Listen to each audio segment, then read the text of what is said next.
ভূতের মুখে রাম নাম এ যেন তীরে তরে ভিড়তে শুরু করেছে। বাংলাদেশের অন্তর্বর্তী সরকারের প্রধান উপদেষ্টা ডক্টর মোহাম্মদ ইউনূসকে সারা বিশ্ব যখন গুরুত্ব দিতে শুরু করেছে, তখন ভারত আর নিজেকে স্থির রাখতে পারেনি।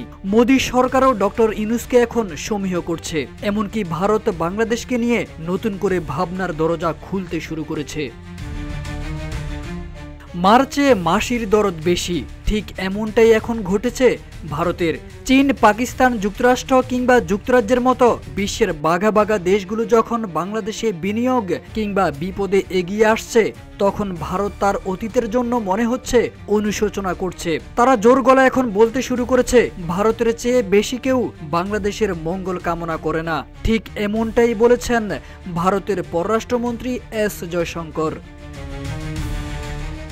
অথচ এই জয়শঙ্করই কয়েকদিন আগেও বাংলাদেশকে নিয়ে হুঙ্কার দিয়েছিল। ডক্টর ইউনূস যখন সেভেন সিস্টার্স নিয়ে পজিটিভ ইস্যুতে কথা বলেছিলেন, তখন এই পররাষ্ট্রমন্ত্রী সহ ভারতের সবাই ইউনূসের পেছনে লেগেছিল। এমনকি তখন বঙ্গোপসাগরের উপকূলকেও নিজেদের বলে দাবি করেছে তারা।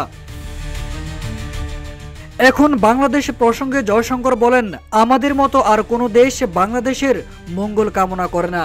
এটা প্রায় আমাদের ডিএনএতেও রয়েছে। একজন শুভাকাঙ্ক্ষী হিসেবে, বন্ধু হিসেবে আমরা আশা করি বাংলাদেশ সঠিক পথে যাবে এবং সঠিক কাজ করবে। এখন প্রশ্ন হলো, তাহলে কি ডক্টর ইউনূস এখনো ভুল পথেই আছেন?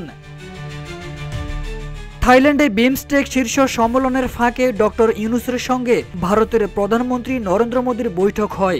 দুই নেতার এই সাক্ষাৎ দক্ষিণ এশিয়ায় বেশ আলোচিত।